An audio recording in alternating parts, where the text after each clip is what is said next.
Hi. இன்றைக்கி என்னென்னா நம்ம சிக்கன் கிரேவி எப்படி செய்யலான்னு பார்க்கலாம் வாங்க. நான் இன்றைக்கி 500 கிராம் சிக்கன் எடுத்துருக்கேன். பட்டை, கிராம்பு, சோம்பு எல்லாம் எடுத்து வச்சுருக்கேன். இஞ்சி பூண்டு பேஸ்ட் அரைச்சி எடுத்து வச்சுருக்கேன். வெங்காயம் கட் பண்ணி எடுத்துருக்கேன். தக்காளி கட் பண்ணி வச்சுருக்கேன். தேங்காய் அரைச்சிக்கிறதுக்கு தேங்காய் கொஞ்சம் கட் பண்ணி வச்சுருக்கேன். தேங்காயை தனியாக மிக்ஸி ஜாரில் போட்டு தேங்காய், ஒரு சின்ன பீஸ் பட்டை, 2 கிராம்பு போட்டு அரைச்சி எடுத்துக்கலாம். அது தனியாக. தாளிக்கிறதுக்கு தேவையான வெங்காயம் 2 வெங்காயம், 2 தக்காளி கட் பண்ணி வச்சுருக்கேன். இது தேங்காய் அரைக்கிறதுக்கு இந்த தேங்காயிலேயே சோம்பு கொஞ்சம் சேர்த்துக்கலாம். பட்டை சின்ன துண்டு போட்டு அரைச்சிட்டு சோம்பு கொஞ்சம் வச்சு அரைச்சிக்கலாம். அடுத்து ஒரு பாத்திரத்தை வச்சுட்டு நல்லெண்ணெய் ஊற்றுறேன். சிக்கன் சூடுனால நல்லெண்ணெய் சேர்த்துக்கிறோம். நல்லெண்ணெய் ஊற்றிட்டு பட்டை, கிராம்பு போட்டு தாளிச்சிக்கலாம்.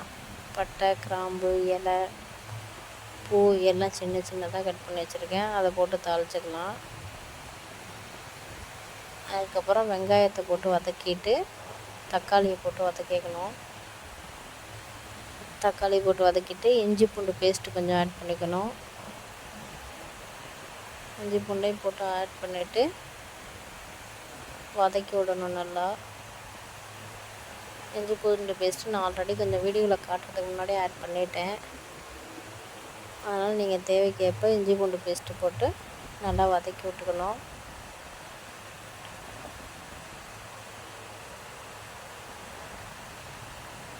அடுத்து சிக்கன் ஆட் பண்ணணும்.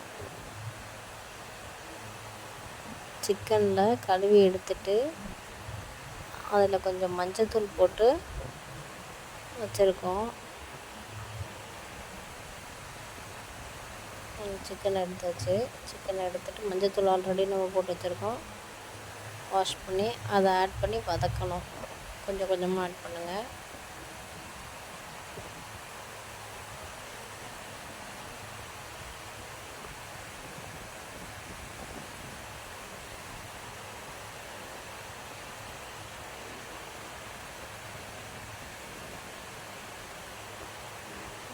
லைட்டாக பரட்டி விடுங்க. இதுக்கு மேலே கொஞ்சமாக லைட்டாக இஞ்சி பூண்டு பேஸ்ட்டு இருந்துச்சுன்னா அப்படியே மேலே போட்டு விடுங்க. இல்லை ஒரே இதாக இஞ்சி பூண்டு பேஸ்ட்டு வெங்காயம் தக்காளி வதக்குனதுக்கப்புறம் சேர்த்துக்கோங்க. அதேமாதிரி சேர்த்துக்கோங்க. ஆனால் நான் இது மேலே தான் இஞ்சி பூண்டு பேஸ்ட் கொஞ்சம் போடுறேன். அதை சிக்கன்லாம் அந்த இஞ்சி பூண்டு பேஸ்ட் நல்லா இறங்கும். நல்ல ஒரு வாசனையோடு இருக்கும். அதுக்காக தான் அப்படி போடுறது. நல்லா கறி கொஞ்சம் வதங்கும்.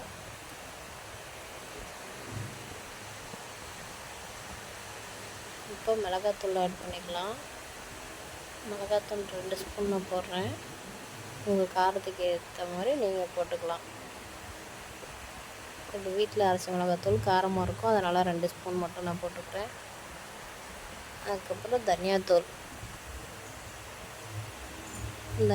மல்லித்தூள் அதை ஆட் பண்ணிக்கலாம்.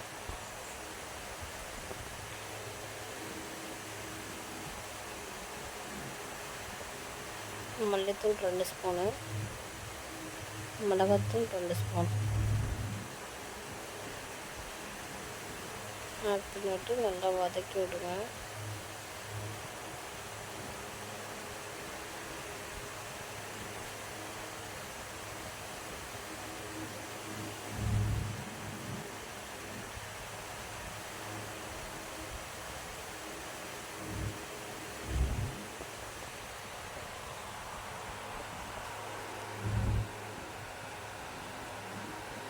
உப்பு தேவையான அளவுக்கு உப்பு போட்டுக்கலாம். உப்பு தேவைக்கு உப்பு போட்டுக்கோங்க.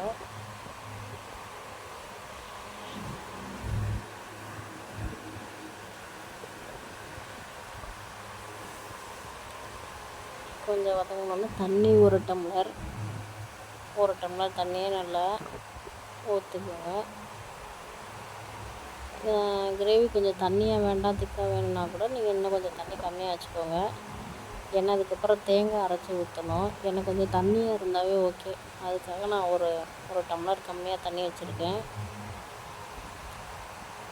மூடி போட்டுவிட்டு ஒரு 10 நிமிஷம் 10 முதல் 8 நிமிஷம் வரை கொஞ்சம் கறி வேகட்டும். அதுக்கப்புறம் மூடியை ஓப்பன் பண்ணிவிட்டு நம்ம பார்க்கலாம்.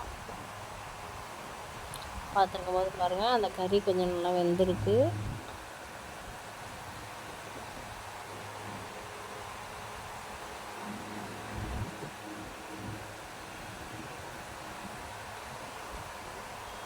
இப்போ நம்ம அந்த தேங்காய், சோம்பு, பட்டை எல்லாம் வச்சு அரைச்சோம்ல, அந்த பேஸ்ட் எடுத்துகிட்டு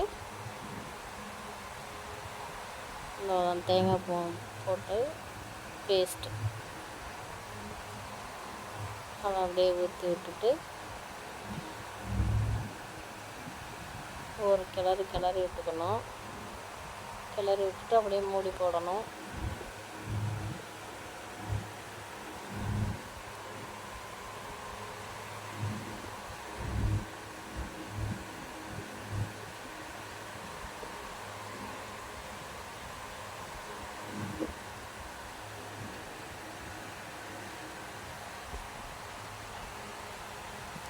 மூடி போட்டு இது ஒரு 5 நிமிஷம் மட்டும் விட்டால் போதும். அதுக்கப்புறம் மல்லி போட்டுட்டு, மல்லித்தலை சின்ன சின்னதாக கட் பண்ணி வச்சுருக்கோம், அப்படியே மேலே தூவி விட்டுட்டு சிம்மில் வச்சிடலாம். சிம்மில் வச்சுட்டு இன்னும் கொஞ்சம் நல்லெண்ணெய் மேலே ஊற்றிக்கிறதுனா ஊற்றலாம். சூடு வேண்டாம் அப்படிங்கிறவங்க மேலே நல்லெண்ணெய் ஊற்றிக்கிட்டிங்கன்னா சிக்கன் ஒன்றும் சூடு இருக்காது. சிலர் உடம்பு வந்து சூட்டை தூக்கி விட்டுரும் அப்படின்னு சொல்லுவாங்க கிளைமேட்டுக்கு. அந்த மாதிரி இருக்கிறவங்க மட்டும் மேலே லைட்டு நல்லெண்ணெய் ஊற்றிக்கோங்க. இல்லை நல்லெண்ணெய் போட்டு தாளித்தோம் அப்படின்னா அதுக்கப்புறம் நல்லெண்ணெய் வேண்டாம். ஒரு டைம் மட்டும் நல்லெண்ணெய் யூஸ் பண்ணிக்கோங்க. அவ்வளோதான், சுவையான சிக்கன் கிரேவி தயார். நல்லெண்ணெய் இல்லைங்கிறவங்க கடலெண்ணெய், மற்ற எண்ணெய் வேணால் சமையல் எண்ணெய் யூஸ் பண்ணிக்கோங்க.